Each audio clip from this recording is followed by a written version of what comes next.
What happens when an entire military establishment tells you that you don't belong in their sky? What happens when decades of tradition, protocol, and prejudice line up against one person who refuses to accept their verdict? What happens when they give you every reason to quit, every excuse to walk away, and every justification to prove them right? Sometimes, just sometimes, that person climbs into the cockpit of the most feared ground attack aircraft ever built and reminds everyone why they were wrong. Before we jump back in, tell us where you're tuning in from, and if this story touches you, make sure you're subscribed, because tomorrow, I've saved something extra special for you. Sarah McKenna grew up in the shadow of Nellis Air Force Base, where the desert wind carried the roar of fighter jets across her family's small ranch every single day. While other kids in Henderson, Nevada, learned to tune out the military thunder overhead, Sarah learned to identify each aircraft by sound alone. F-16s had that sharp, piercing whine. C-130s rumbled like distant storms. But the A-10 Thunderbolt II, the legendary Warthog, had a sound unlike anything else. A low, menacing growl that seemed to shake the earth itself. Her father, Marcus McKenna, had been a crew chief on A-10s during the Gulf War. Every evening after working his civilian job at a local aircraft maintenance facility, he would sit on their back porch with Sarah, watching the formations practice overhead. He never talked much about his service, but his eyes would track those gray, twin-tailed beasts with something approaching reverence. "That right there," he would say, pointing at an A-10 banking hard to the south. "That's not just an airplane. That's a guardian angel for the soldiers on the ground."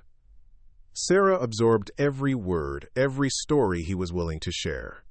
She learned that the A-10 was built around its weapon, the GAU-8 Avenger, a 7-barrel 30mm cannon that could fire depleted uranium rounds at 3,900 rounds per minute. She learned that A-10 pilots flew low and slow, putting themselves in harm's way to protect infantry units under fire. She learned that in a world of sleek, high-tech fighters, the Warthog was deliberately ugly, deliberately simple, and deliberately deadly. By the time Sarah turned 16, she had already logged dozens of hours in her uncle's Cessna 172, a beat-up trainer that he used for weekend flights over Lake Mead. Her hands felt natural on the controls, her mind easily processing the three-dimensional chess game of aviation. But it wasn't the graceful dance of civilian flying that called to her. It was that low, threatening growl of combat aircraft, and the knowledge that somewhere, someone's life might depend on the person behind those controls. The path to military aviation wasn't straightforward for anyone, but for Sarah, it felt like swimming upstream through concrete. When she announced her intention to join the Air Force and pursue pilot training, the reactions ranged from patronizing to openly dismissive. Her high school guidance counselor, Mrs. Patterson, suggested she consider more realistic career options. Her ROTC instructor, Major Williams, acknowledged her dedication, but hinted that the combat aviation pipeline was extremely competitive, and perhaps she should consider logistics or intelligence as alternatives. Even her own family wrestled with her ambitions. Her mother, Linda, had spent years watching military wives endure deployments, relocations, and the constant stress of knowing their spouses were training for war. She wanted something safer for her daughter, something more predictable. Her father supported her dreams, but worried about the obstacles she would face in a community that had been almost exclusively male for generations. Sarah pressed forward anyway. She graduated high school with a 4.0 GPA, scored exceptionally well on her SATs, and earned a full ROTC scholarship to the University of Nevada, Las Vegas. Her major was aerospace engineering, but her real education happened in the margins, studying flight manuals, learning military history, and spending every free weekend at air shows and military open houses, absorbing everything she could about tactical aviation. During her sophomore year, she attended an A-10 demonstration at Nellis Air Force Base. The pilot, Captain Janet Rodriguez, performed a series of low passes that showcased the aircraft's unique capabilities. The Warthog moved with deliberate precision rather than flashy speed, demonstrating tight turns, steep climbs, and the kind of low-altitude maneuvering that made it lethal in close air support missions. After the demonstration, Sarah managed to approach Captain Rodriguez during the static display period. The pilot was surrounded by a crowd of admirers, mostly male aviation enthusiasts, and young boys dreaming of military careers. Sarah waited patiently until the crowd thinned, then introduced herself. "Ma'am, I'm planning to apply for pilot training after I graduate. I'm particularly interested in the A-10 community." Captain Rodriguez looked her up and down, taking in Sarah's serious expression and the technical questions she asked about weapons systems and tactical employment. After a few minutes of conversation, the pilot's demeanor shifted from polite professionalism to genuine interest. "The A-10 community is small," Rodriguez said carefully. "We're talking about maybe 300 pilots total across the entire Air Force. Getting selected for A-10s out of pilot training is incredibly competitive, and the mission set is intense. Close air support means you're flying low in contested airspace with friendly forces, sometimes just a few hundred meters from your targets." Sarah nodded, understanding the implications. "That's exactly why I want to do it." Captain Rodriguez studied her for a long moment. "You know, I've been flying Warthogs for 8 years, and I can count the number of female A-10 pilots I've met on 2 hands. It's not because women can't do the job. It's because the community has some old-school attitudes that die hard." The warning was clear, but it only strengthened Sarah's resolve. She spent the rest of her college years preparing obsessively for the challenges ahead. She earned her private pilot's license, then her instrument rating, then her commercial license. She studied military tactics, weapons systems, and close air support procedures with the dedication of someone preparing for doctoral exams. She ran 5 miles every morning and lifted weights every afternoon, knowing that flying high-performance military aircraft demanded physical as well as mental toughness. When Air Force pilot training selection boards convened during her senior year, Sarah's application stood out in every measurable category. Her academic record was flawless, her flight experience extensive for a college student, and her fitness scores were in the top percentile. Her letters of recommendation came from professors, ROTC instructors, and even Captain Rodriguez, who had stayed in touch and become an informal mentor. The interview process was grueling. A panel of senior Air Force officers grilled her about her motivations, her understanding of military service, and her ability to handle the stress of combat operations. One colonel, a veteran fighter pilot with gray temples and tired eyes, asked the question she had been preparing for since high school. "Lieutenant McKenna, why the A-10? Why not fighters or transport aircraft or any of the other platforms available to pilots?" Sarah's answer came without hesitation. "Sir, the A-10 exists for one reason, to protect soldiers on the ground when they're in the worst possible situations. Everything else we do in the Air Force, from strategic bombing to air superiority to logistics, serves the larger mission. But A-10 pilots have a direct, immediate impact on whether American service members come home alive. That's not just a mission, sir. That's a sacred trust." The panel members exchanged glances, and Sarah caught a few nods of approval. But she also noticed the skeptical expressions, the subtle headshakes, and the body language that suggested some of these officers remained unconvinced that she belonged in their exclusive fraternity. 3 months later, her selection letter arrived. She had been accepted for undergraduate pilot training at Columbus Air Force Base in Mississippi. The letter didn't specify which aircraft she would eventually fly. That decision would come much later, based on her performance, the needs of the Air Force, and the recommendations of her instructors. Sarah packed her belongings into her father's pickup truck on a blazing hot July morning. As they drove away from the ranch, she took one last look at the desert sky, where A-10s still practiced their deadly craft. In 18 months, if everything went according to plan, she would return to that same sky as a military pilot. What she didn't know, couldn't have known, was that some people in the Air Force had already made up their minds about her future. Some people had decided that Sarah McKenna would never sit in the cockpit of an A-10 Thunderbolt II, regardless of her qualifications, her dedication, or her performance. Some people were about to learn that they had underestimated the wrong pilot. Columbus Air Force Base sprawled across the Mississippi landscape like a small city dedicated entirely to the art of military flight. The humid summer air shimmered with jet exhaust, as T-6 Texan II trainers carved patterns across the sky in endless formation flights. For Sarah McKenna, stepping onto the flight line for the first time felt like crossing a threshold into a world she had dreamed about for years. Undergraduate pilot training, known simply as UPT, was designed to break down civilian pilots and rebuild them as military aviators. The program lasted 55 weeks and eliminated roughly 25% of students who entered. Those who survived would earn their silver wings and the right to fly some of the most sophisticated aircraft ever built. Sarah's class, designated 2407, consisted of 28 student pilots from various commissioning sources. Most were recent Air Force Academy graduates with identical short haircuts and crisp uniforms. A few came from civilian universities through ROTC programs like Sarah. 2 were prior enlisted airmen who had worked their way up through the ranks. The diversity ended there. Sarah was one of only 3 women in the class, and the only one who had openly expressed interest in flying attack aircraft.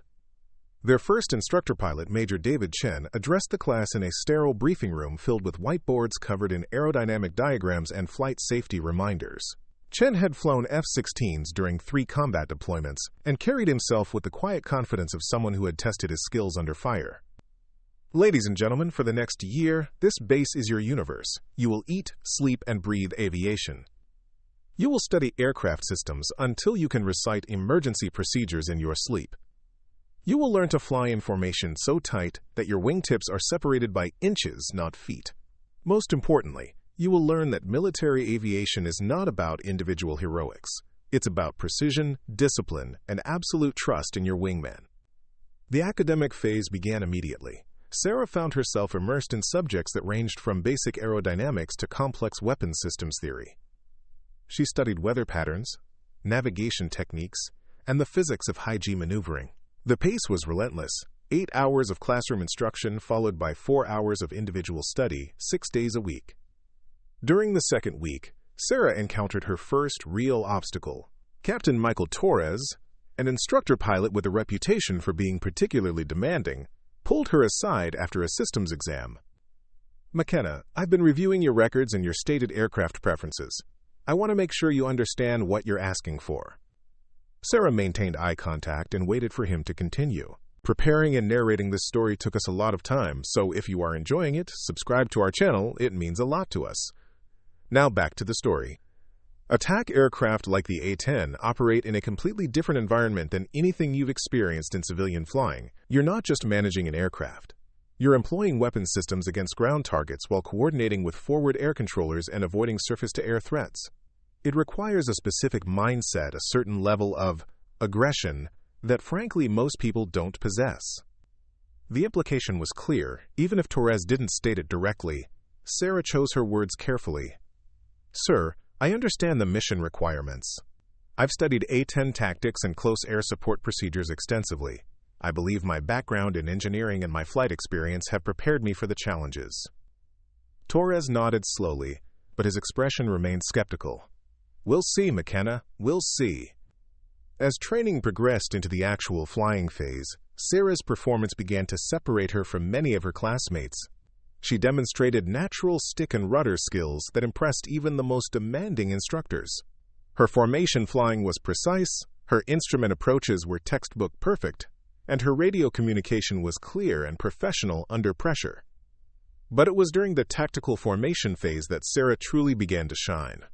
While other students struggled with the complexity of flying in close proximity while navigating and communicating simultaneously, Sarah seemed to thrive on the mental challenge. She could maintain perfect formation position while processing radio calls, monitoring weather updates, and planning approach procedures. Lieutenant Colonel Patricia Hayes, the squadron's deputy commander, began paying attention to Sarah's progress during the 4th month of training. Hayes had flown A-10s for 12 years before transitioning to the training command, and she recognized something in Sarah's flying style that reminded her of the best Warthog pilots she had known. "McKenna flies like she's been doing this for years," Hayes mentioned to Major Chen during a routine instructor meeting. "Her situational awareness is exceptional, and she has that calm, methodical approach that works well in the attack community." Chen agreed, but he also shared some concerns that had been raised by other instructors. "Her flying is outstanding, but Torres and a few others think she might not have the right temperament for combat operations. They're questioning whether she can handle the psychological stress of employing weapons against human targets." Hayes frowned at this assessment. She had faced similar doubts early in her own career, and had ultimately proven herself in combat over Iraq and Afghanistan. Has anyone actually tested her decision-making under simulated combat stress? Or are we just making assumptions based on outdated stereotypes? The conversation represented a divide that was forming within the instructor cadre. Some instructors, particularly the younger ones who had worked with female pilots in operational squadrons, evaluated Sarah purely on her demonstrated skills and potential. Others, mostly older instructors from an era when women were excluded from combat roles, remained skeptical about her suitability for attack aircraft. During the advanced phase of training, students began flying more complex missions that simulated real-world scenarios. Sarah excelled at low-level navigation flights, threading her T6 through valleys and around obstacles while maintaining precise timing and fuel management. Her instrument flying was flawless, even in challenging weather conditions that left other students struggling to maintain control. The competition for aircraft assignments intensified as students approached graduation. The Air Force's needs determined most assignments, but student performance and instructor recommendations carried significant weight. Fighter and attack aircraft slots were limited and highly coveted. Transport and tanker assignments were more readily available, but less prestigious among pilots who dreamed of tactical flying. Sarah's academic scores placed her in the top 5% of her class. Her flying grades were similarly outstanding. On paper, she was an ideal candidate for any aircraft the Air Force operated. But she began hearing whispers that her assignment might not reflect her performance. During a casual conversation in the student lounge, one of her classmates, Lieutenant Jake Morrison, mentioned something that made Sarah's blood run cold. "I heard from my sponsor at Moody that they're not expecting any female pilots in the A-10 community anytime soon. Something about unit cohesion and the unique challenges of forward operating bases." Quote. Sarah kept her expression neutral, but internally she felt the familiar burn of frustration that had driven her since high school. The excuses were always different, but the message was always the same. She didn't belong in their exclusive club. That evening, Sarah called Captain Rodriguez her mentor from the air show years earlier. Rodriguez listened carefully as Sarah described the rumors and the subtle signals she was receiving from some instructors. "Sarah, I'm going to be completely honest with you. There are people in the Air Force who still believe that women don't belong in combat aircraft, regardless of what the official policy says. They'll find ways to justify their decisions using mission requirements, unit dynamics, or any other excuse that sounds more acceptable than simple prejudice." The words stung, but Sarah appreciated the honesty. "So what do I do? How do I fight something I can't see directly?" "You keep flying better than everyone else. You keep demonstrating that you belong in that cockpit. And when the time comes, you prove that all their assumptions about you were wrong." As Sarah's UPT class entered its final month, the tension around aircraft assignments reached a fever pitch. Students who had trained together for nearly a year now found themselves competing directly for their dream assignments.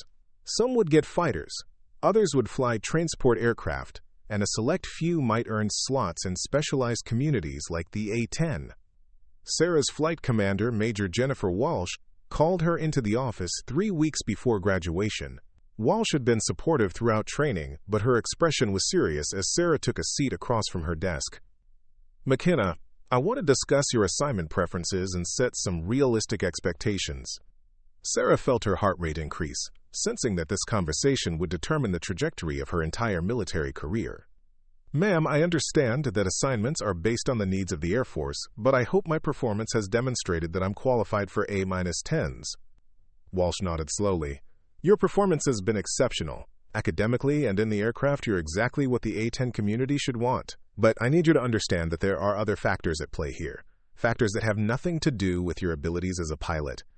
The careful phrasing told Sarah everything she needed to know. The system was preparing to deny her the opportunity she had worked toward for years, and they were going to do it in a way that avoided any appearance of discrimination. Sarah sat quietly for a moment, processing the implications. Then she looked directly at Major Walsh and spoke with a conviction that surprised even herself. "Ma'am, I respect the needs of the Air Force, and I understand that assignments aren't guaranteed. But I also need you to know that I haven't spent the last 4 years preparing for a backup plan. I came here to fly A-10s, and I believe I've earned that opportunity." Major Walsh studied her for a long moment, seeing something in Sarah's eyes that reminded her why she had become a military pilot in the first place. "McKenna, assignments come out in 10 days. Until then, keep flying the way you have been, and let's see what happens." As Sarah left the office, she realized that the real test of her military career was just beginning. Everything she had accomplished in training had been preparation for a battle that would determine not just her own future, but possibly the future of other women who dared to dream of flying the Warthog. The assignment notification came on a Thursday morning in March, delivered through the military's digital personnel system with the cold efficiency of bureaucratic machinery. Sarah McKenna stared at her computer screen in the dormitory room she shared with another student pilot, reading the words that would reshape her entire future. Lieutenant Sarah E. McKenna assigned, 23rd Fighter Squadron, Moody Air Force Base, Georgia, aircraft A-10 Thunderbolt II. For a moment, she couldn't process what she was seeing. After months of subtle warnings and careful suggestions that she should consider alternative career paths, the Air Force had assigned her exactly what she had requested. She was going to fly Warthogs.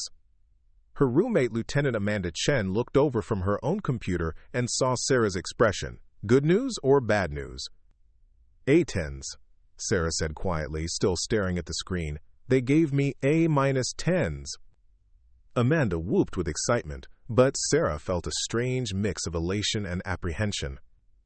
She had won this battle, but something about the victory felt incomplete, as if the real fight was still ahead. Within hours, word of Sarah's assignment had spread throughout the squadron. The reactions were as varied as she had expected. Some instructors, particularly Major Chen and Lieutenant Colonel Hayes, offered genuine congratulations and expressed confidence in her future success. Others maintained professional courtesy while their body language suggested they harbored serious doubts about the decision. Captain Torres approached her during the lunch break, his expression unreadable. "Congratulations, McKenna. I hope you understand what you're getting yourself into." "Sir, I believe I do." Torres studied her for a moment, then leaned closer and lowered his voice. "The A-10 community is different from what you've experienced here. It's a small, tight-knit group of pilots who have been flying together for years. They've developed their own culture, their own standards, and their own way of doing business. Some of them aren't going to be particularly welcoming to change." Sarah appreciated the warning, even if it was delivered with less than enthusiastic support. "Sir, I understand that earning acceptance will take time. I'm prepared to prove myself through my performance." "Performance is just the beginning," Torres replied. "In combat, A-10 pilots have to make split-second decisions about employing weapons in close proximity to friendly forces. They have to maintain composure while taking ground fire from multiple positions. They have to coordinate with ground controllers while managing complex weapon systems and navigating at 200 feet above hostile terrain. It's not just about flying skills. It's about a mindset that some people simply don't possess." The implication was clear, and Sarah felt the familiar surge of determination that had carried her through every obstacle in her path. "Sir, I guess we'll find out." 2 weeks before graduation, Sarah received a phone call that would provide her first real glimpse into the challenges awaiting her at Moody Air Force Base. The caller identified himself as Major Robert Hawkins, the Assistant Operations Officer for the 23rd Fighter Squadron. "Lieutenant McKenna, I wanted to reach out and welcome you to the Flying Tigers.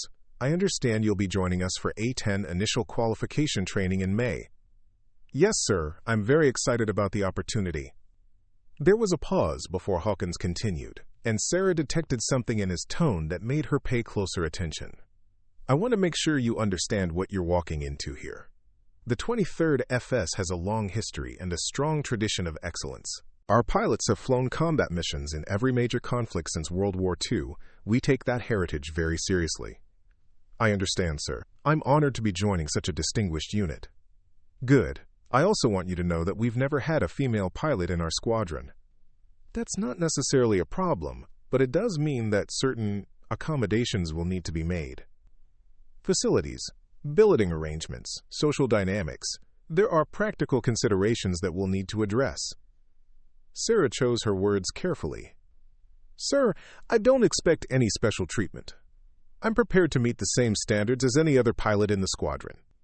"I'm sure you are," Hawkins replied, though his tone suggested he remained unconvinced.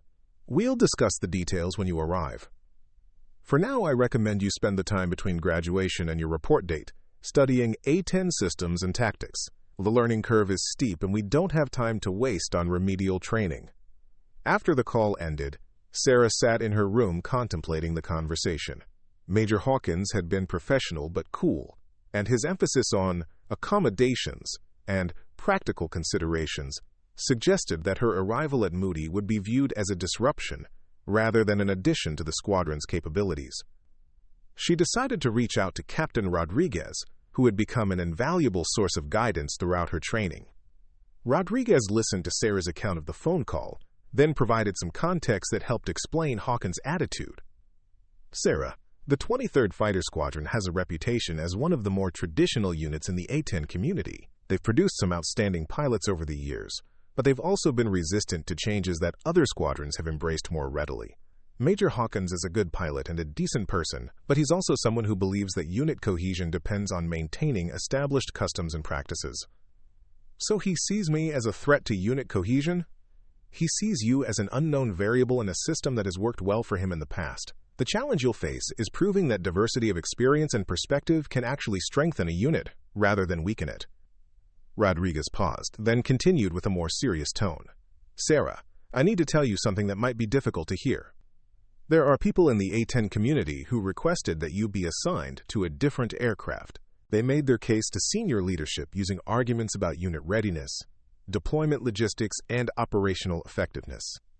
Sarah felt a chill run down her spine. What kind of arguments? The usual ones. Concerns about physical facilities at forward operating bases. Questions about how ground troops would react to female pilots, providing close air support. Doubts about whether women can maintain composure during high-stress combat situations. None of it is based on actual evidence or experience. It's all theoretical concerns rooted in outdated assumptions. But I still got the assignment. You got the assignment because there are also people in leadership positions who believe that the best pilot should fly the mission, regardless of gender. Lieutenant Colonel Hayes submitted a strong recommendation on your behalf, and her opinion carries weight in the A-10 community. But Sarah, you need to understand that your arrival at Moody is going to be seen as a test case. There are people watching to see whether you succeed or fail, and they'll use your performance to make judgments about future assignments for other women. The weight of that responsibility was almost overwhelming. Sarah had always known that she would face additional scrutiny as one of the first women to fly A-10s in combat. But hearing it stated so directly made the challenge feel more daunting. Captain Rodriguez, how do I handle that kind of pressure? How do I focus on learning to fly the aircraft when I know that every mistake will be magnified and every success will be minimized? The same way you've handled every other obstacle in your path, Rodriguez replied. You prepare better than everyone else, you fly better than everyone else, and you never give them a legitimate reason to doubt your abilities. And Sarah, remember that you're not just doing this for yourself. There are young women watching your career who dream of following in your footsteps. You're proving that those dreams are achievable. The graduation ceremony for Class 2407 took place on a crisp Friday morning in late April. Sarah's parents made the trip from Nevada to watch their daughter receive her silver wings, and the pride in their eyes made all the struggles of the previous year worthwhile. Her father, still the quiet man who had sparked her love of aviation, pulled her aside after the ceremony. Sarah, I want you to know how proud I am of what you've accomplished, but I also want you to know that the real challenge is just beginning. Flying A-10s in combat is different from anything you've experienced in training. The stakes are higher, the margin for error is smaller, and the responsibility is enormous. Dad, I know it won't be easy, but I'm ready for whatever comes next. Marcus McKenna looked at his daughter with the same serious expression he had worn when discussing A-10 tactics on their back porch years earlier. The A-10 community is going to test you in ways that go beyond flying skills. They're going to challenge your confidence, your determination, and your commitment to the mission. Some of that testing will be legitimate. They need to know that you can handle the pressures of combat, but some of it will be unfair, based on prejudices that have nothing to do with your abilities. Sarah nodded, understanding the dual nature of the challenges ahead. How do I tell the difference between legitimate testing and unfair treatment? Trust your instincts, her father replied. You've always been able to distinguish between people who want you to succeed and people who want you to fail. That ability will serve you well at Moody. As Sarah packed her belongings for the move to Georgia, she reflected on the journey that had brought her to this point. She had overcome academic challenges, mastered complex aircraft systems, and demonstrated flying skills that placed her among the top graduates in her class. But she was under no illusions about what awaited her at Moody Air Force Base. The A-10 initial qualification course would test her technical knowledge, her tactical understanding, and her ability to employ weapon systems in simulated combat scenarios. More importantly, it would test her resilience in the face of skepticism, her professionalism under pressure, and her capacity to earn the respect of pilots who had already decided that she didn't belong in their ranks. Sarah had spent 4 years preparing for this opportunity, but as she drove toward Georgia in her loaded Honda Civic, she realized that everything she had accomplished so far had been prologue. The real story of her military aviation career was about to begin, and it would be written in the skies above one of the most challenging aircraft ever built. Moody Air Force Base emerged from the Georgia pine forests like a monument to air power, its runways stretching across the landscape in perfect parallel lines. As Sarah McKenna drove through the main gate in early May, she caught her first glimpse of the aircraft that would define the next chapter of her career. A-10 Thunderbolt II's sat on the flight line in neat rows, their distinctive twin tails and massive engines creating an imposing silhouette against the morning sky. The 23rd Fighter Squadron occupied a building that wore its history like a badge of honor. Photographs of previous commanders lined the hallways, dating back to World War II when the Flying Tigers earned their reputation in the skies over China. Combat mission plaques covered entire walls, documenting deployments to Kuwait, Iraq, Afghanistan, and a dozen other theaters where A-10s had provided close air support to ground forces under fire. Sarah reported to Major Hawkins' office at 0800 sharp, her service dress uniform pressed to perfection and her military bearing reflecting years of ROTC training and recent pilot training discipline. Hawkins looked up from his desk with the same reserved expression she remembered from their phone conversation weeks earlier. "Lieutenant McKenna, welcome to Moody. I trust your transition from Columbus went smoothly?" "Yes, sir, no issues with the move." Hawkins gestured for her to take a seat, then opened a thick folder that contained what appeared to be her training records and assignment documentation. "I've reviewed your UPT performance, and I have to say, your instructors were impressed with your flying abilities. Lieutenant Colonel Hayes specifically mentioned your aptitude for tactical formation flying and your composure under pressure." "Thank you, sir. I'm eager to begin learning the A-10 systems and mission sets." "About that," Hawkins said, closing the folder and leaning back in his chair, "before we discuss your training timeline, I need to address some practical matters. As I mentioned during our phone call, you're the first female pilot assigned to the squadron. We've had to make some adjustments to accommodate your presence." Sarah felt a familiar tension building in her chest, but she maintained her professional demeanor. "Sir, what kind of adjustments?" "Billeting, for one thing. We've arranged for you to stay in the visiting officer's quarters rather than the standard bachelor officer quarters where most of our new pilots live. The VOQ provides more privacy and separate facilities, which we felt would be more appropriate." Quote, "The decision isolated her from the informal interactions and squadron bonding that occurred in shared living spaces, but Sarah recognized that challenging it immediately would only confirm suspicions that she was a problem before she had even begun training." "I understand, sir. There's also the matter of squadron social functions. The Flying Tigers have a long tradition of Friday afternoon gatherings at the Officers Club, monthly dining outs, and various informal events that help build unit cohesion. Your participation in these activities will need to be carefully managed to avoid any situations that might be misinterpreted or cause discomfort among the other pilots." Sarah felt her jaw tighten, but she kept her voice level. "Sir, I'm not sure I understand what you mean by carefully managed." Hawkins shifted uncomfortably, apparently realizing that his careful diplomatic language wasn't masking the discriminatory nature of his policies. "What I mean is that we need to be mindful of how your presence affects group dynamics. These pilots have worked together for years, and they've developed relationships based on shared experiences and mutual trust. Introducing a new variable into that equation requires some sensitivity. Sir, with respect, I believe I can build those same relationships based on shared experiences and mutual trust. I'm not asking for special treatment, just the opportunity to prove myself as a pilot and as a member of this squadron." Major Hawkins studied her for a long moment, and Sarah detected a flicker of something that might have been respected in his expression. "Lieutenant McKenna, I'm going to be direct with you. There are people in this squadron who didn't want you here. They have concerns about how your presence will affect unit readiness, mission effectiveness, and squadron morale. My job is to ensure that this unit continues to perform at the highest levels, while integrating you into our operations. I understand their concerns, sir, but I believe my performance will address any doubts about my ability to contribute to the mission. I hope you're right, Hawkins replied. Your initial qualification training begins Monday morning. You'll be paired with Captain Derek Williamson as your primary instructor pilot. Derek is one of our most experienced pilots, with 3 combat deployments and over 1,200 hours in the A-10. He's also... Hawkins paused, choosing his words carefully, someone who believes very strongly in maintaining traditional standards and practices. The warning was clear. Captain Williamson had been selected not just for his expertise, but for his skepticism about female combat pilots. Sarah would have to prove herself to someone who had probably already decided she would fail. Sir, I look forward to learning from Captain Williamson's experience. After the meeting with Major Hawkins, Sarah was given a tour of the squadron facilities by Lieutenant Tony Martinez, a recent A-10 graduate who had completed his own IQT just 6 months earlier. Martinez seemed genuinely friendly, though Sarah detected a certain caution in his interactions, as if he was unsure how to behave around the squadron's first female pilot. The A-10 is unlike anything you've flown before, Martinez explained as they walked through the maintenance hangar.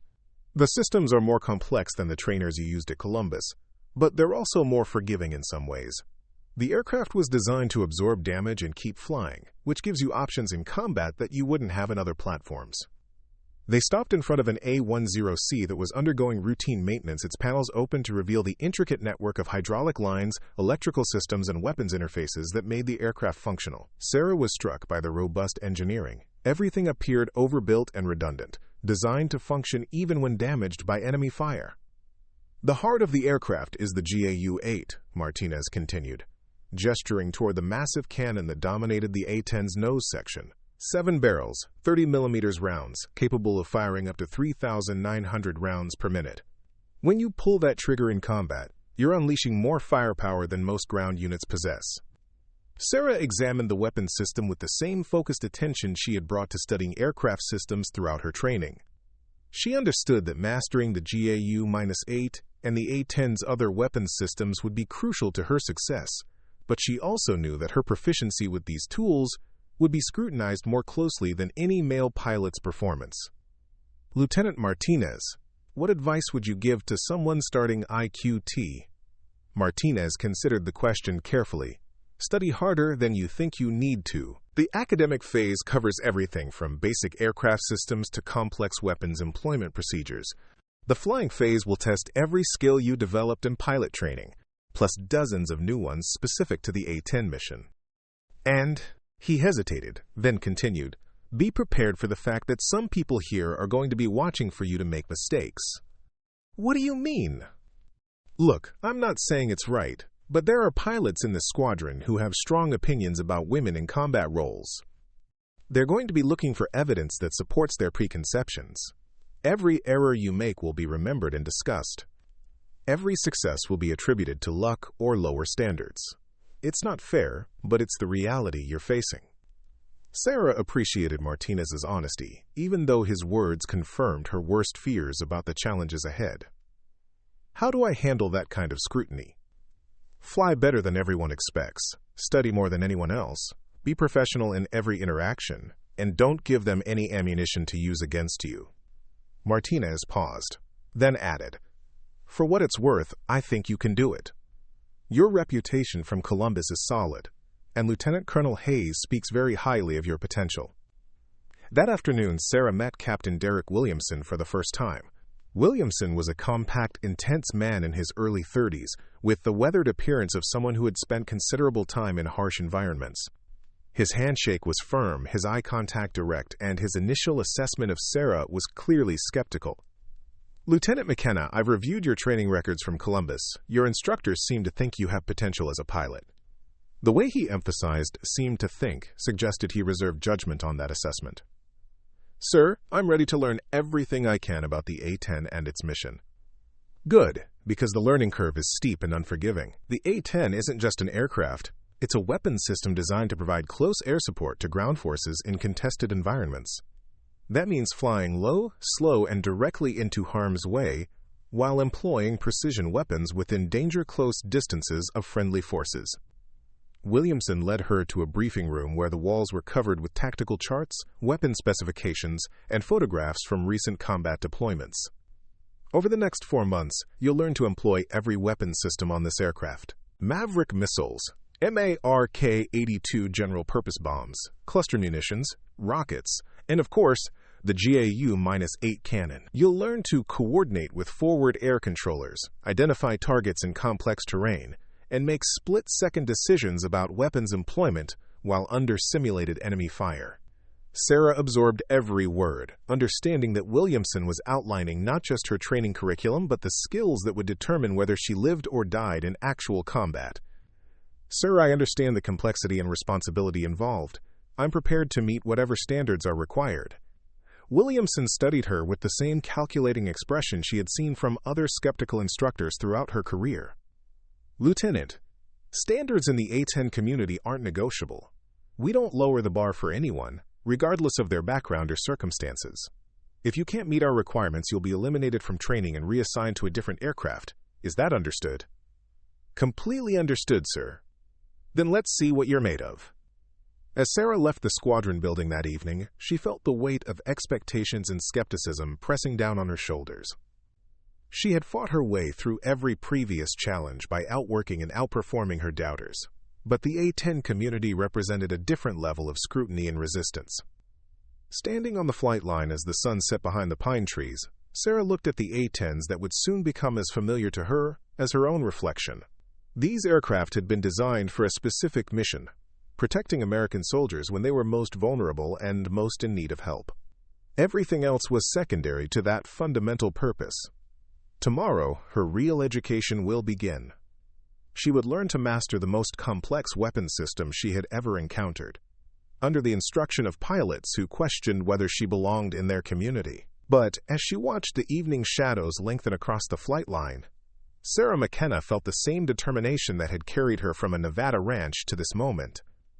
She had come too far to fail now. The academic phase of A-10 initial qualification training hit Sarah like a technical avalanche.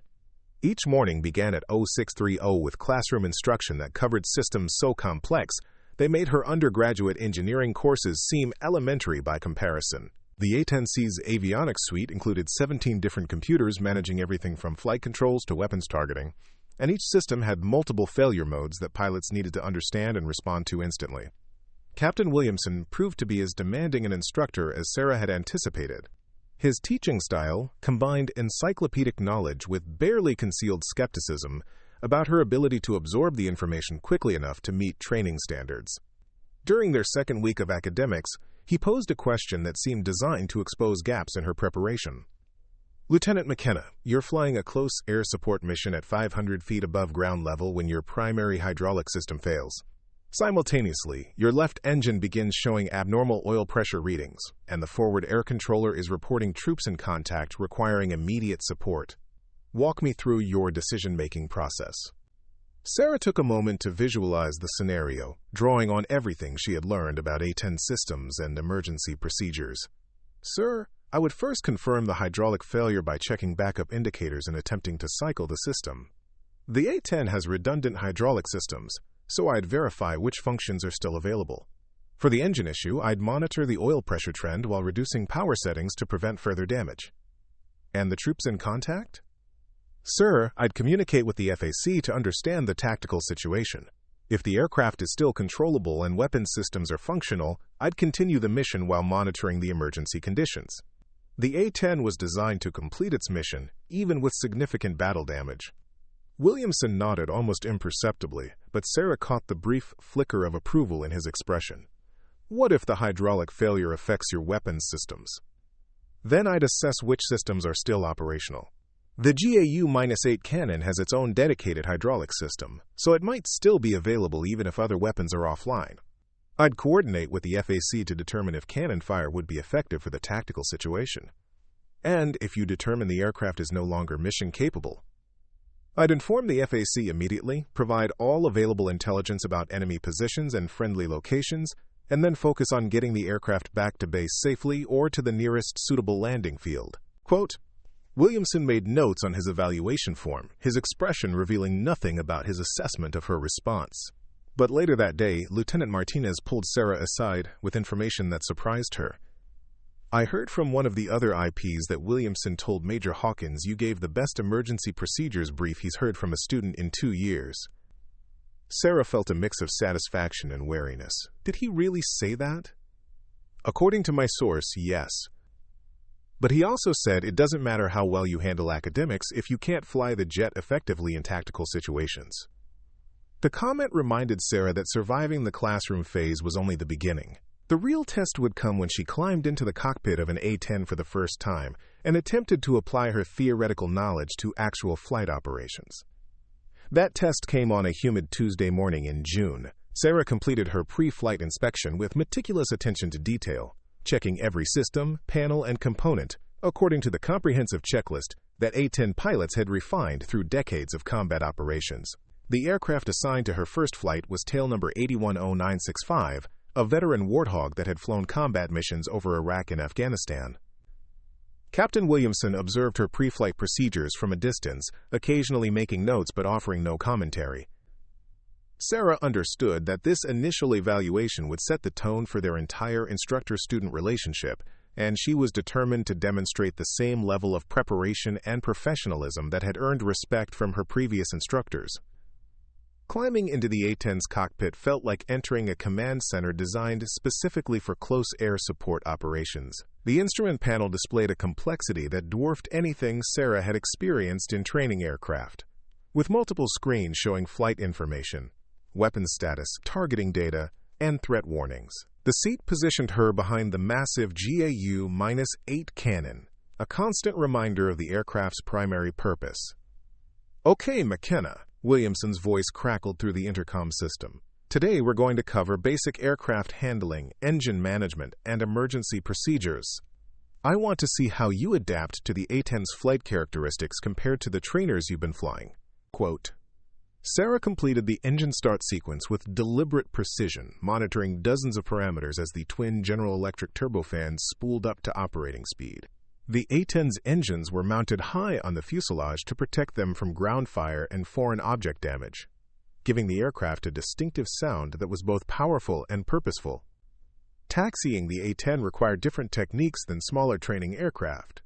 The wide landing gear configuration and powerful engines demanded constant attention to steering inputs and brake pressure. Sarah navigated the taxiways with growing confidence, feeling the aircraft's substantial weight and robust construction with every movement. Tower Hog 21, ready for departure, south pattern. Hog 21, cleared for takeoff runway 23, winds 210 at 8, contact departure. Sarah advanced the throttle smoothly, feeling 18,000 pounds of thrust push the heavily built aircraft down the runway. The A-10 accelerated more deliberately than the sleek trainers she was accustomed to, but with a sense of inevitable power that suggested nothing could stop its forward progress. Rotation speed came at 120 knots, and Sarah eased back on the stick to lift the Warthog into the Georgia sky. The aircraft climbed steadily but without the eager leap of lighter jets, displaying the characteristics of a machine designed for battlefield durability rather than aerobatic performance. "Nice takeoff," Williamson commented, his tone neutral but not critical. "Now let's see how you handle basic maneuvering. Take us to 5,000 feet and show me some turns." For the next 40 minutes, Sarah worked through a series of fundamental flight maneuvers while Williamson evaluated her ability to control the A-10 in various configurations. She practiced steep turns, slow flight, and approach to landing stalls, gradually developing a feel for how the Warthog responded to control inputs. The aircraft's handling characteristics were unlike anything she had experienced. Where training jets were designed to be responsive and forgiving, the A-10 felt substantial and deliberate. Control inputs produced measured responses rather than immediate reactions, requiring pilots to think ahead and anticipate the aircraft's behavior. "Let's try some low-level work," Williamson said, as they approached the designated training area. "Descend to 500 feet above ground level and maintain that altitude while we practice tactical maneuvering." Quote, low-level flight in the A-10 revealed the aircraft's true purpose. At 500 feet above the Georgia countryside, traveling at 300 knots, Sarah began to understand why A-10 pilots developed such strong bonds with their aircraft. The Warthog flew low enough to see individual trees and buildings, close enough to the ground that tactical awareness became critical for survival. "This is where the mission happens," Williamson explained as Sarah maintained precise altitude control while navigating around terrain features.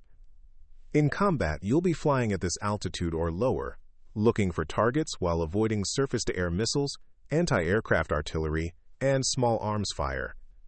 The A-10 survivability depends on your ability to use terrain masking, manage your exposure time, and employ weapons accurately from these low altitudes." Sarah absorbed the tactical implications while concentrating on her flying technique. Every aspect of A-10 operations seemed designed around the reality of combat flying, where mistakes could be measured in friendly casualties or pilot fatalities. As they returned to base, Williamson had Sarah practice instrument approaches using the A-10's advanced navigation systems. The aircraft's avionics were sophisticated enough to guide precision approaches to multiple runway configurations, but they required pilots to understand complex programming sequences and backup procedures. After landing and shutting down the engines, Sarah felt both exhausted and exhilarated. The A-10 had challenged every flying skill she possessed while introducing entirely new categories of complexity and responsibility. Williamson's post-flight debrief was characteristically thorough and demanding. He reviewed every aspect of her performance, from pre-flight procedures to landing technique, identifying areas for improvement while acknowledging competent execution where appropriate. "Your basic aircraft handling is adequate," he concluded, "but you need to develop better situational awareness during low-level flight. In combat, pilots who fixate on instruments instead of scanning for threats don't survive long enough to complete their missions." "Yes, sir, I understand. Tomorrow we'll start weapons system familiarization. That's where things get significantly more complicated." As Sarah walked back to her temporary quarters that evening, she reflected on the day's lessons. Flying the A-10 had been everything she had hoped for and more challenging than she had anticipated. The aircraft demanded respect, precision, and constant vigilance, but it also offered capabilities that no other platform could match. More importantly, she had detected a subtle shift in Captain Williamson's attitude. His criticism remained sharp and his standards uncompromising, but his comments focused on technical improvements rather than fundamental doubts about her suitability for the mission. Sarah McKenna was beginning to earn her place in the A-10 community, one flight at a time, but she also understood that the most difficult challenges still lay ahead, when she would need to prove that she could employ the Warthog's devastating weapons systems with the precision and judgment that combat operations demanded. The Moody Air Force Base weapons range stretched across 20,000 acres of Georgia wilderness, marked by concrete targets, steel structures, and impact craters that told the story of decades of combat training. Sarah McKenna stood at the edge of the range briefing area, studying aerial photographs of target complexes while Captain Williamson prepared her for the most critical phase of her A-10 training. "Today marks a fundamental shift in your education," Williamson began, his tone more serious than she had heard during their previous flights. "Up until now, you've been learning to fly the A-10. Starting today, you learn to fight with it. Everything changes when you begin employing weapons in tactical scenarios." The briefing room walls displayed detailed diagrams of the A-10's weapons systems, from the massive GAU-8 cannon to precision-guided Maverick missiles. Sarah had studied these systems extensively in academics, but translating theoretical knowledge into combat-effective employment required skills that could only be developed through repetitive training under realistic conditions. "The GAU-8 is where we'll start," Williamson continued, pointing to a cross-sectional diagram of the 7-barrel cannon. "This weapon system defines the A-10's mission and your role as a pilot. When you fire the GAU-8 in combat, you're delivering 30 mm depleted uranium rounds at nearly 4,000 rounds per minute. Each round weighs almost 2 pounds and travels at 3,400 feet per second. The ballistic impact is devastating, but the psychological effect on enemy forces can be equally important." Quote, Sarah absorbed the tactical implications while reviewing her targeting procedures checklist. Employing the GAU-8 required pilots to dive toward ground targets at specific angles and airspeeds, place precise aiming points on moving or stationary objects, and fire controlled bursts while managing aircraft attitude and energy state. "The targeting process involves multiple steps that must become automatic," Williamson explained. "Target identification, threat assessment, collateral damage estimation, weapons selection, attack geometry planning, and post-attack battle damage assessment. In combat, you'll have seconds to complete this entire sequence while maneuvering to avoid surface-to-air threats. Their first weapons training flight launched on a clear Thursday morning, with Sarah flying as the primary pilot and Williamson occupying the instructor seat in a chase aircraft. The training scenario involved engaging simulated enemy armor positions using the GAU-8 while coordinating with a forward air controller who provided target information and cleared weapons employment. Hog 23, this is Blade 7. I have multiple targets in the open, approximately 2 kilometers north of Checkpoint Bravo. Request immediate CAS, troops in contact. Sarah acknowledged the controller's transmission while scanning the target area through her targeting pod display. The forward-looking infrared sensor revealed heat signatures that represented simulated enemy vehicles positioned among trees and earthworks, designed to replicate realistic battlefield conditions. Blade 7 Hog 23 has the target area in sight. Confirm no friendly forces within 1,000 meters of the northern tree line. Hog 23, that's affirmed friendlies are south of Checkpoint Alpha. Danger close authorization granted for targets north of Bravo. Sarah established her attack geometry, positioning the A-10 for a diving gun run that would bring the GAU-8 to bear on the primary target.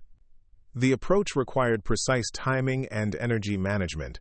Too fast and the targeting solution would be unstable, too slow, and the aircraft would become vulnerable to simulated anti-aircraft fire. At 8,000 feet above ground level, Sarah rolled into a 30-degree dive and acquired the target in her heads-up display. The targeting reticle centered on a tank-shaped structure as she descended through 6,000 feet, airspeed building toward the optimal firing parameters. Target acquired in hot, Sarah transmitted, following the standard communication protocol for live weapons runs.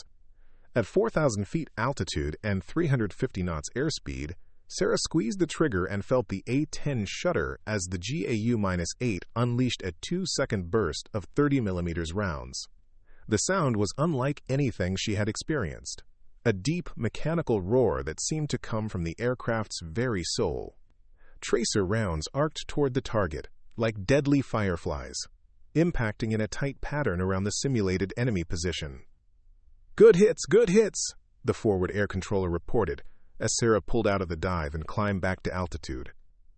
Target destroyed. Secondary explosions observed. The adrenaline surge from firing the GAU-8 for the first time was overwhelming. Sarah had trained for this moment through months of simulation and academic study, but the reality of employing the weapon system exceeded every expectation. The A-10 had transformed from a training platform into an instrument of precise destruction, and she was its operator. Nice run, Williamson's voice crackled through the radio.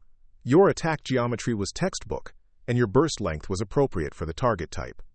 Let's try the next target with a different approach angle. Over the following weeks, Sarah's weapons training expanded to include the full spectrum of A-10 armaments.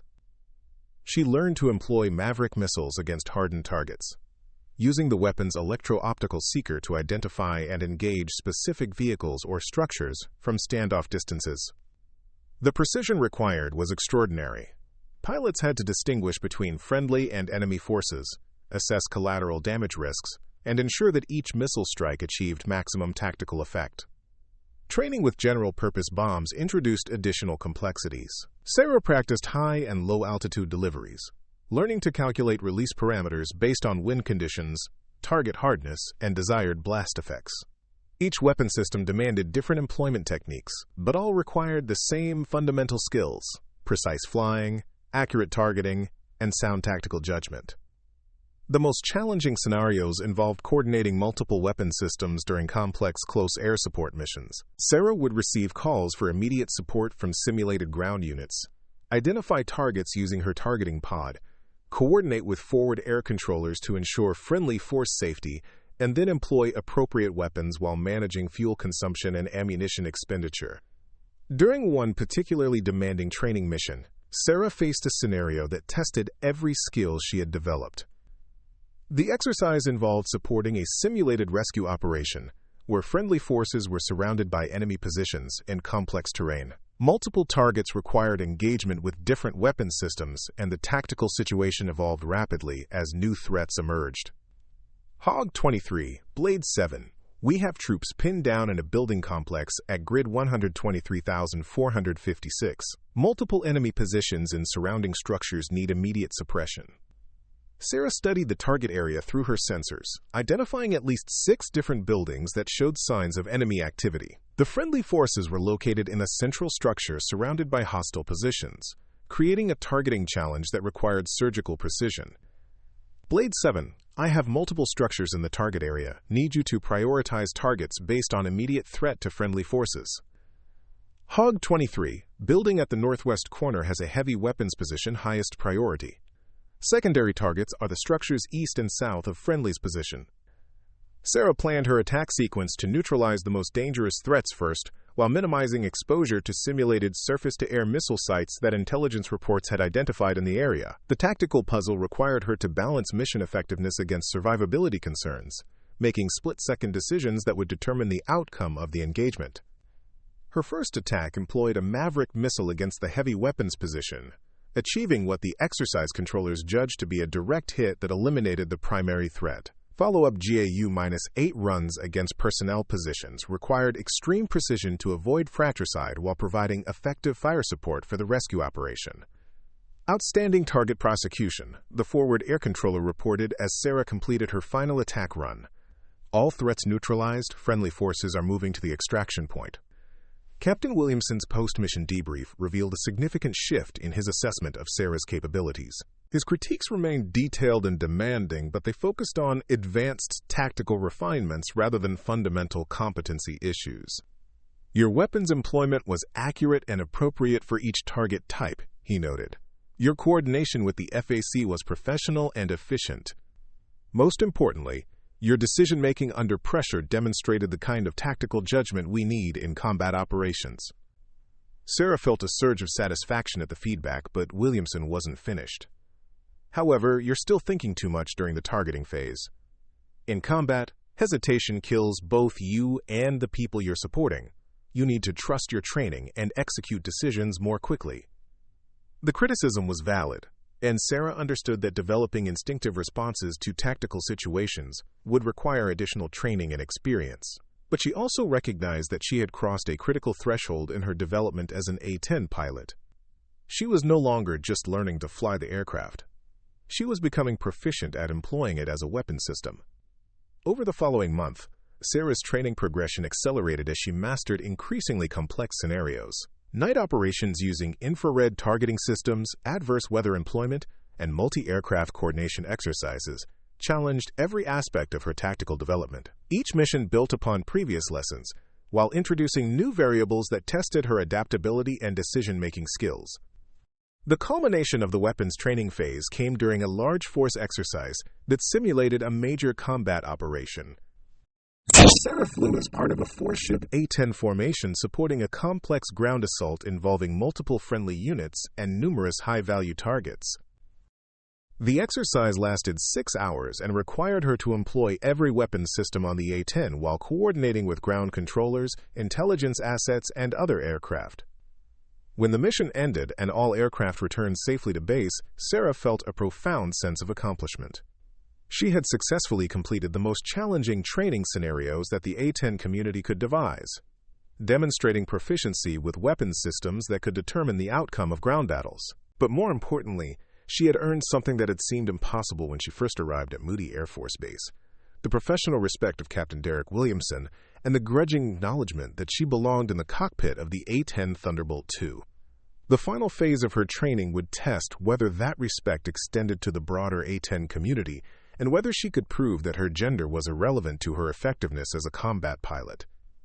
The call came at 0347 hours on a Tuesday morning in September, piercing through Sarah McKenna's sleep with the urgent tone that every military pilot recognizes as the sound of real-world operations. Her squadron duty officer's voice carried across the phone line with crisp professionalism that barely masked the underlying tension. Lieutenant McKenna, we have a troops in contact situation developing in Afghanistan. The 23rd Fighter Squadron is taking a 4-ship deployment to Bagram Airfield within 72 hours. You're on the roster. Sarah sat up in her quarters, instantly alert despite having been awakened from deep sleep. After 8 months of intensive training, simulation exercises, and weapons qualifications, she was finally being called to employ her skills in actual combat operations. Copy, sir. What's the tactical situation? Details will be provided at the 0600 briefing, but I can tell you that Army units in Kunar province have been engaged in sustained contact with Taliban forces for the past 18 hours. They're requesting immediate close air support from A-10 assets. Sarah's pulse quickened as she processed the implications. This wasn't another training exercise with simulated targets and predetermined outcomes. American soldiers were under fire, and the A-10s would be their guardian angels in the most literal sense possible. The squadron briefing room buzzed with controlled energy as pilots gathered to receive their deployment orders. Major Hawkins stood at the front of the room, his expression grave as he outlined the tactical situation that had prompted their emergency tasking. "Gentlemen, and Lieutenant McKenna," he began, acknowledging Sarah with a nod that carried more respect than she had seen from him during her entire time at Moody. "We're deploying to support Operation Enduring Freedom in what intelligence assesses as one of the most complex close air support environments our forces have encountered this year." Quote, the mission briefing revealed a tactical scenario that would test every skill Sarah had developed during her training. Taliban forces had established fortified positions in mountainous terrain that provided excellent cover and concealment, while offering multiple avenues of approach to coalition bases. The enemy had demonstrated sophisticated understanding of coalition air power, employing tactics designed to minimize their exposure to aerial attack while maximizing the effectiveness of their ground-based weapons. The A-10's unique capabilities make it ideally suited for this environment, Major Hawkins continued. Our ability to operate at low altitudes in mountainous terrain, deliver precision fires with minimal collateral damage, and maintain extended loiter times over the battle area provides ground commanders with options that no other aircraft can offer. Sarah absorbed the tactical intelligence while reviewing her personal equipment checklist. Combat deployments required specialized gear, additional survival equipment, and weapons that she had trained with but never carried in actual operations. The weight of personal responsibility was overwhelming. Within 72 hours, she would be flying combat missions where her decisions could determine whether American service members lived or died. Captain Williamson approached her after the briefing, his expression serious but no longer skeptical. Over the months of intensive training, their instructor-student relationship had evolved into something approaching mutual professional respect. "McKenna, I want you to know that your selection for this deployment wasn't automatic. There were discussions about whether you had sufficient experience for combat operations." Sarah felt a familiar knot of tension in her stomach, but Williamson continued before she could respond. "I argued that your training performance had been exceptional and that you deserved the opportunity to prove yourself in actual operations. Don't make me regret that recommendation." "Sir, I won't let you down." "I know you won't," Williamson replied, and Sarah detected genuine confidence in his voice. "You've earned your place in this squadron through your performance, not through any kind of special consideration. Now go show everyone else what I already know, that you're one of the best A-10 pilots we've trained." Quote, the deployment to Bagram Airfield involved a series of air-to-air refueling operations that tested Sarah's endurance and concentration over the 14-hour flight. Flying the A-10 across the Atlantic and through European airspace provided her first experience with extended-range navigation and international air traffic control procedures. By the time their four-ship formation touched down at Bagram, Sarah had logged more than 200 hours in the A-10 and felt completely comfortable with the aircraft systems and capabilities. Afghanistan presented an operational environment unlike anything she had experienced during training. The base operated under constant threat conditions, with incoming rocket attacks and mortar fire requiring all personnel to maintain heightened security awareness. The altitude and terrain created flight conditions that demanded maximum performance from both aircraft and pilots. Sarah's first combat mission launched 3 days after their arrival, in response to a troops in contact call from an Army patrol that had encountered a well-prepared ambush in the Korangal Valley. The tactical situation was exactly the type of scenario that A-10s had been designed to address. American forces pinned down by enemy fire in complex terrain where precision weapons employment was critical to avoiding fratricide. Hog 71, this is Chaos 6. We have approximately 20 dismounted enemy personnel in fortified positions on a ridgeline 500 meters northeast of our location. Request immediate suppression to allow us to move wounded personnel to the extraction point. Sarah's heart rate accelerated as she processed her first real-world close air support request. The forward air controller's voice carried the strain of a unit under fire, and she could hear the distinctive crack of rifle fire in the background of his transmission. GAU-8 Hog 71 has your location, proceeding to the target area for visual reconnaissance. Sarah maneuvered her A-10 through the mountain valleys at 1,000 feet above ground level, using the terrain to mask her approach while searching for the enemy positions described by the ground controller. The Taliban fighters had chosen their positions well, occupying bunkers and fighting positions that provided excellent fields of fire against the American patrol while offering protection from direct assault. GAU-8, I have visuals on suspected enemy positions. Confirm no friendly forces northeast of your location beyond 400 meters. Quote, Hog 71, that's affirm. All friendlies are south and west of the ridgeline. You are cleared hot on targets northeast of our position. Sarah established her attack geometry, positioning the A-10 for a GAU-8 gun run that would neutralize the enemy positions while minimizing the risk of collateral damage to the American patrol. The targeting solution required precise calculation of range, wind effects, and bullet trajectory in the thin air of high-altitude operations.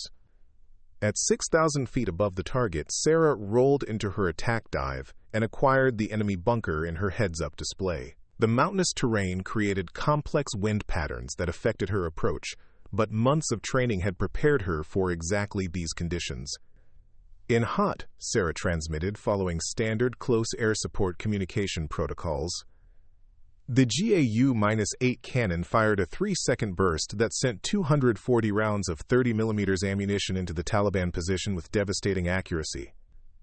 Sarah watched through her targeting pod as the depleted uranium rounds impacted around the enemy bunker, creating secondary explosions that indicated ammunition storage areas had been hit. Good hits, the forward air controller reported. Enemy fire has ceased from the primary position. We're observing personnel fleeing the area. Sarah climbed back to altitude and prepared for additional attack runs against remaining targets. Over the next 20 minutes, she employed both the GAU-8 cannon and Maverick missiles to systematically eliminate enemy positions that threatened the American patrol.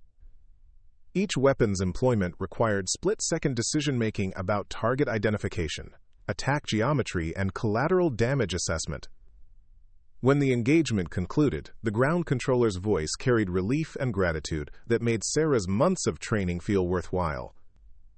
Hog 71, outstanding support. Enemy contact has ceased. We're moving wounded to the extraction point. Thanks for keeping us alive out here. As Sarah returned to Bagram Airfield, she reflected on the mission that had transformed her from a training pilot into a combat veteran. The technical skills she had developed were important, but the real test had been maintaining composure and making accurate decisions while American lives hung in the balance. Her post-mission debrief with the squadron leadership revealed something that surprised her. Major Hawkins, who had expressed so many reservations about her assignment to the A-10 community, was genuinely impressed with her performance. Lieutenant McKenna, your mission execution today was textbook perfect. Your weapons employment was accurate, your coordination with the ground controller was professional, and your tactical decision-making was sound. Most importantly, you brought our people home safely. Over the following 3 months, Sarah flew 47 combat missions supporting coalition ground forces throughout Afghanistan. She engaged enemy positions with every weapon system on the A-10, coordinated complex close air support operations with multiple ground units, and developed the instinctive tactical judgment that distinguished experienced combat pilots from training graduates. But perhaps most significantly, she had proven something that went far beyond her individual capabilities. Sarah McKenna had demonstrated that gender was irrelevant to effectiveness in combat aviation, that women could perform the A-10 mission with the same precision and courage as their male counterparts. When the 23rd Fighter Squadron returned to Moody Air Force Base in December, Sarah's reputation had been transformed. The whispered doubts and skeptical comments had been replaced by professional respect earned through combat performance. Squadron pilots who had questioned her presence now sought her advice on weapons employment techniques and tactical procedures. Captain Williamson approached her during the post-deployment celebration, his expression carrying the satisfaction of an instructor whose student had exceeded every expectation. "McKenna, I owe you an apology. When you first arrived at this squadron, I had doubts about whether women belonged in the A-10 community. Your performance in Afghanistan has proven that those doubts were based on prejudice rather than evidence. Sarah appreciated the honesty, but her response reflected the professionalism that had carried her through every challenge. Sir, I never expected special treatment or consideration. I just wanted the opportunity to prove that I could do the mission. You've done more than prove you can do the mission, Williamson replied. You've proven that you're one of the best A-10 pilots in the Air Force, regardless of gender. Quote, as Sarah looked out at the flight line where A-10 Thunderbolt eyes sat in their familiar rows, she thought about the journey that had brought her from a Nevada ranch to combat operations in Afghanistan. She had overcome institutional resistance, mastered one of the most complex weapons systems ever built, and earned her place among the elite community of pilots who flew the Warthog. But more importantly, she had opened doors for other women who dreamed of following similar paths. The barriers that had seemed insurmountable when she first announced her intention to fly A-10s had been demolished not through rhetoric or policy changes, but through performance under fire. Sarah McKenna had proven that courage, skill, and dedication had no gender. And in the process, she had become exactly what she had always dreamed of being, a guardian angel for American soldiers when they needed help the most. Up next, you've got two more standout stories right on your screen. If this one hits the mark, you won't want to pass these up. Just click and check them out. And don't forget to subscribe and turn on the notification bell so you don't miss any upload from us.